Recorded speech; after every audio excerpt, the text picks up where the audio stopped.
The title says it all, guys. This show absolutely sucked. The matches were terrible. We got no TNA. I've seen more skin on a skeleton than I've seen from these women tonight. And Madcap Moss nearly got killed. And it wasn't even the Saudis doing the beheading this time. It was Drew McIntyre dropping him right on the top of his head. Welcome back, guys, to Fog Wrestling for your 2022 Elimination Chamber review. And I think this must be the worst show that WWE have done in Saudi.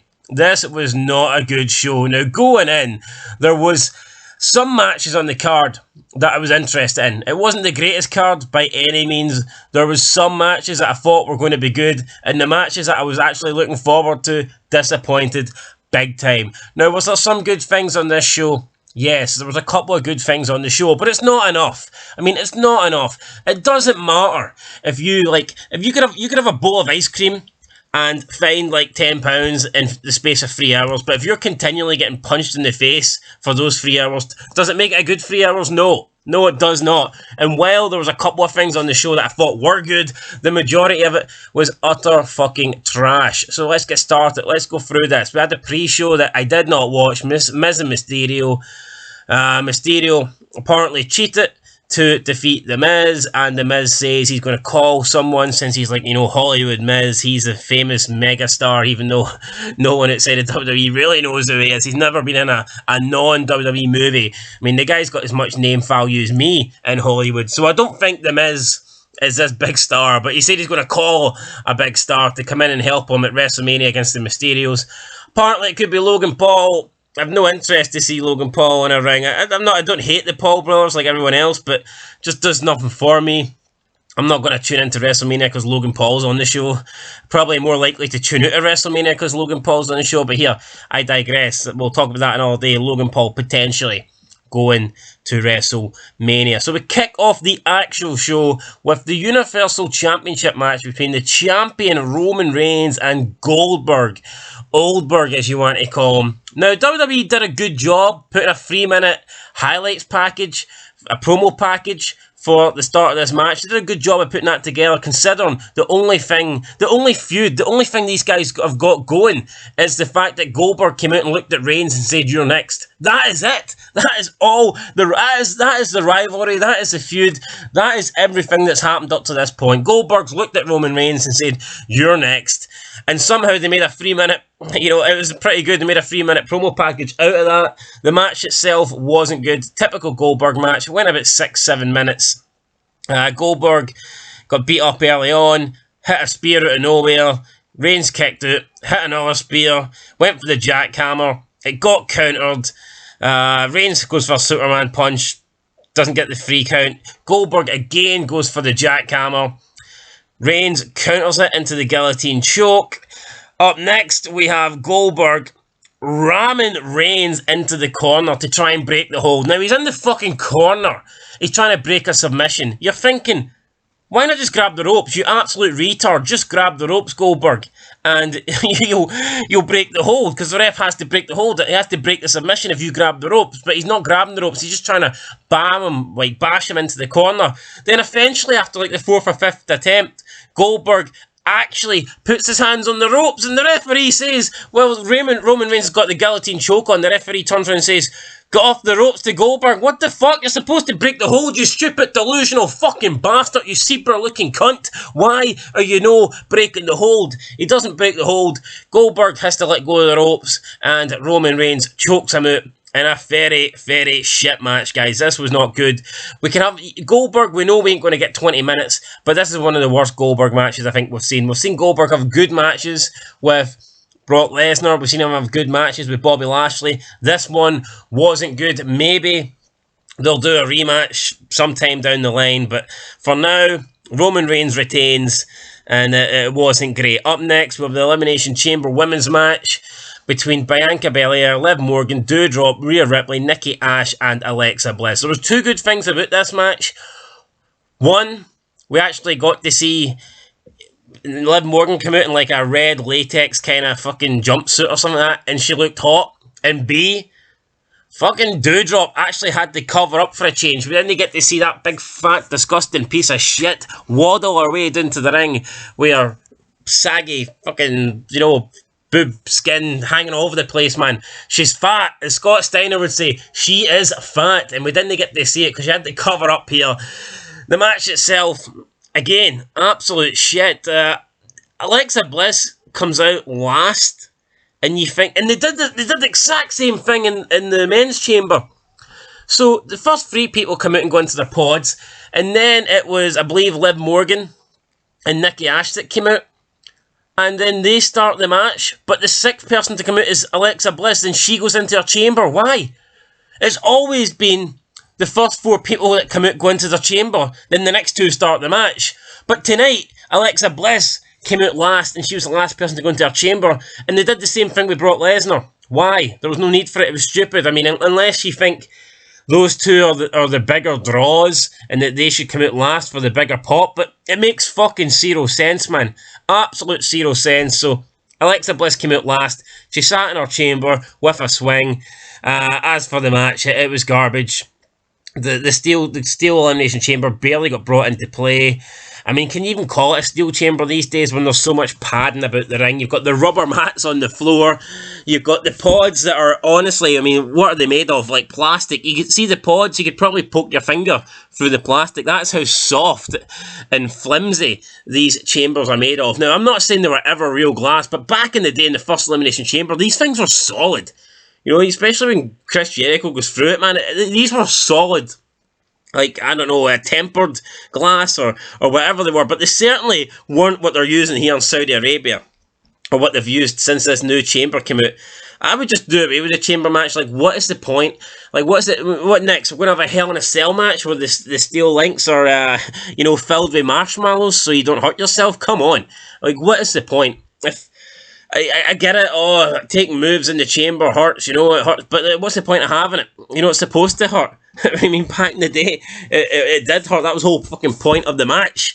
If you're going to just fill it up with padding and stuff like that, then why have it? Why not just quit it?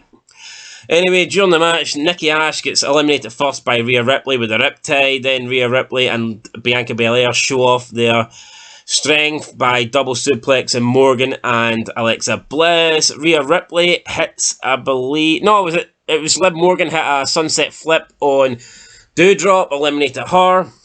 Then Liv Morgan got eliminated. Then Rhea Ripley got eliminated by Bianca Belair hitting the kiss of death or whatever she calls it, the KO. I don't know, I can't even remember, who cares. It came down to Bianca Belair versus Alexa Bliss, and after about 2 minutes of back and forth, Bianca Belair wins, and we're going to get Bianca Belair going to WrestleMania. Honestly, who cares? I don't. We had this story last year. Bianca Belair's character's garbage. She just comes out. I mean, she puts EST at the end of every sentence, and she spins her hair around. Whoop-de-doo. Is that supposed to be a great character? Is that supposed to get me tuning in? I don't think so. As for the timing of the entrance in this match, it was weird. We were 9 minutes into the match, and all 4 chambers had opened. What happened to it being 4 or 5 minutes? You know, the first one was 5, and then I think they changed it to 4. Then they went back to 5. But after 9 minutes, all the chambers had been opened. They were like literally opening each chamber like within every 2 minutes. Just garbage, man. Fucking garbage. It was over in about 15 minutes. It sucked. The chamber very rarely got brought into play. I think the only person that used the chamber was Doudrop. She kind of used the chamber against Nikki Ash and Liv Morgan, but overall this match absolutely sucked. I wasn't expecting it to be good, and it wasn't good. Up next with Ronda Rousey and Naomi taking on Charlotte Flair and Sonya Deville. Ronda Rousey wearing some sort of judo robe. I mean, fucking looked like a house coat. Looked like a dressing gown. I mean, if WWE really cared about empowering women, they wouldn't be at Saudi Arabia in the first place. And McMahon would be laying down the law. He'd be like, by God, you're gonna see these sexy women. You're gonna see their bodies. But no, we don't get that. We get them all, you know, covered head to toe. Like some fucking slave, you know, in the desert. What the fuck? They ain't slaves in the desert. They're supposed to be hot fucking, you know, women. Let them show off their skin. Let them show off their bodies. I mean, you see Total Divas and you've literally got Natalia's jugs hanging right out of her fucking bra, yet you come to Saudi Arabia and you can't even see a finger. I mean, what's happening here? Anyway, Ronda Rousey and Naomi defeated Charlotte Flair and Sonya Deville. At the start of the match, Sonya Deville pulled off her arm brace to show that she, in fact, wasn't injured. And the only thing that was injured here was me having to watch this match. Garbage. Honestly, if Ronda Rousey can't lose a tag team match with one arm, then how is she possibly going to lose? I mean, would it have done her any harm to lose this? I don't think so. Hell, even Naomi could have taken the loss, but unless they plan on having Charlotte win at WrestleMania, which I don't think they are, but it's just, it's too much. Like, I mean, come on. I mean, I know Ronda Rousey's a star and they need to book her strong, and realistically, she wouldn't be losing to people, but I mean, the fact that she's only ever lost one match and it literally was that roll-up and she didn't even lose because her shoulder was up off the mat. I mean, come on. I don't think Ronda Rousey losing this match, especially with the one arm tied behind her back and having a teammate, I don't think it would have done her any harm, but she didn't. She won. Whatever. Shit match. Up next, with Drew McIntyre, Madcap Moss. Madcap Moss nearly died in this thing, man. Drew McIntyre going for the reverse Alabama Slammer. And basically, Madcap Moss lands right in the top of his head. Doesn't get to break his fall. Doesn't get to put his arms out. His shoulders took none of the impact, none of the blow. The pure top of his head hitting the mat. His neck getting compressed with all the body weight coming down upon his head. And this looked nasty, guys. Honestly, I'm surprised the guy got up. Never mind, continued the match. Very, very lucky here. On another day, this guy could have been seriously hurt, maybe paralysed or even worse. It was a really bad knock. Then in the end, Drew McIntyre won. I think it was an ODQ match. Happy Corbin was getting involved. It was alright. Like, it wasn't bad, but does this have any place on this card? I mean, come on. Surely they're not going to do Drew versus Corbin at Mania. They must have bigger plans for Drew. You'd like to think so. But at the moment, Drew's just, stuck in this feud here. So I don't know what's happening, but this match, again, it wasn't great. Wasn't looking forward to it. And, yeah, it didn't impress me. Up next, we've got the Raw Women's Championship. Becky Lynch, the champion, defending against Lita, the challenger. Lita says she's got one more run in her. Honestly, I wasn't expecting it. There's a difference between having matches and coming out for, a 2-minute spell in the Royal Rumble and then laying down in the corner until you get your elimination spot. So I wasn't expecting it. And plus, this is going to be an unpopular opinion. Lita she's my favourite of all time, but she was never the greatest wrestler. She had a flashy moveset and she was agile, which made her look better than the ring, in my opinion, than she actually was. I think Trish Stratus was a much better wrestler than Lita from a technical standpoint. She had better ring psychology. She just moved around the ring better as well. I mean, Lita always looked like she was kind of, like she had like 2 left feet or something like that, or she was always like flat-footed. But she did have the agility and the flashy moveset to make up for her, lack of basic wrestling. Because I think a lot of moves that Lita done back in the day were sloppy. But when you consider that she's a lot older now and she's slowed down, it makes the sloppy moves look even sloppier. So I was expecting, a really bad match here, but surprisingly it was actually not bad, and it was a classic no. Becky Lynch ain't going to carry anybody. It wasn't a great match, but it was a decent match, and it was actually pretty long. Lita hit the twist of fate after basically getting battered for the entire thing. She made her comeback, hit the twist of fate, hit the moonsault. Becky Lynch kicked out the moonsault. Lita was lifting Becky Lynch up. Becky Lynch hit the rock bottom that she stole for Dwayne, and then just pinned Lita like that. And it was a very lackluster ending, in my opinion. Kind of lame, but Becky Lynch retaining. I guess they're going with the vibe that she was lucky. She just kicked out of the moonsault and nailed a rock bottom out of anywhere, or a Becky bottom, whatever the fuck she calls it. Two belts bottom or whatever. I don't know. But yeah, I mean, the match itself was decent. It was alright.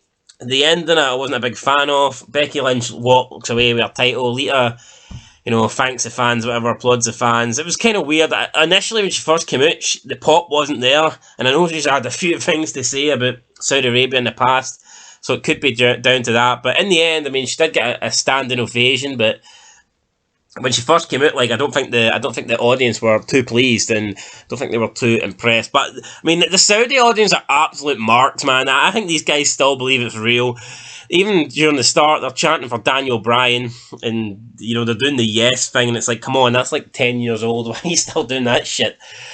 Up next, we had a promo package for The Undertaker. And this was the best thing on the show, hands down. I mean, this was great. This lasted about 6-7 minutes, basically showing you Undertaker's whole career. It had wrestlers talking about him, putting him over, showing how good he is, showing you the evolution of The Undertaker from his debut right up to his last match. And it was great. It showed you all the different characters, all the different years, all the different manias. This was brilliant. And then at the end, The Undertaker's music hit, and the Saudis fucking roared, man. They actually thought Undertaker was here, but what happened was a screen just came up and said, "Oh, Undertaker's going into the Hall of Fame at WrestleMania." And it was the biggest troll ever. The Saudis definitely thought Taker was here. I mean, it was the biggest occasion of the night. The pop was insane for a Saudi show anyway. And it turned out they didn't get the Undertaker. What they did get was Raid. And then the Viking Raiders come out. And you have to be absolutely fucking sick. Imagine thinking you're getting the Undertaker, then it turns out you're getting the Viking Raiders. I mean, seriously. Like, what is that? I mean, come on, that'd be like thinking you're going to bed with Alexa Bliss and you wake up in the middle of the night and it's like a 500-pound tranny that's lying next to you. It would give you nightmares, and the Viking Raiders would give me nightmares. Thankfully, though, the Usos attacked them from behind and we didn't get the match, so no complaints here. So the Viking Raiders Uso match didn't happen. Thank God for the Usos. I guess they'll get a rematch sometime on SmackDown. Maybe there wasn't enough time on the show to fit this match in. Who knows? Main event time. WWE Championship Elimination Chamber match. Lashley, the champion, taking on Lesnar, Rollins, Riddle, Theory, and AJ Styles. Now, 3 times during the night, the announcers put over the fact that certain wrestlers were playing with house money. They says that Bill Goldberg was playing with house money. They said that Lita was playing with house money. And they said that Brock Lesnar was playing with house money. Now, I get it. I'm not saying it's the worst analogy ever. It's a decent analogy. But why the fuck are you watering it down and saying it 3 times in 3 different matches? If you say it once, you know, it feels more important. You think, oh, you kind of is playing with house money. But when you say it about every single fucking match, then it just like waters down the analogy. It waters down the saying, and it was just garbage. I mean, Vince McMahon must have liked it so much that he wanted them to say it over and over again. But I mean, once was enough. I mean, seriously, yeah, Bill Goldberg, yes, playing with house money because they're saying that, you know, he's kind of got nothing to lose. Well, it is true, essentially, because he didn't earn this title match. So, again, same with Lita. They said about Lita. Again, she didn't earn the title match, just got one. So, nothing to lose, essentially. And then Brock Lesnar, who's already getting a shot at Roman Reigns, came into this with nothing to lose, didn't earn this match, didn't qualify for this match. So, I mean, technically they were right about all 3, but why would you say it 3 times? Come on, why would you say it on 3 separate occasions on the same show? Horrendous. Like I said, Brock Lesnar came out last just to walk into the last chamber. I mean, never been done before. They've done it with Alexa Bliss, they've done it with Lesnar. Why? I do not know. We started with Theory and Rollins. And, I mean, this was decent. Theory gets slammed into the chamber that Bobby Lashley's in. Bobby Lashley apparently hits his head, got a concussion. Bobby Lashley gets taken to the back. Bobby Lashley is out of the Elimination Chamber match. How disappointing. I mean, seriously, you're looking forward to seeing Lashley and Lesnar collide in this chamber, and we don't get it. Lashley officially out, and the second man's not even in yet.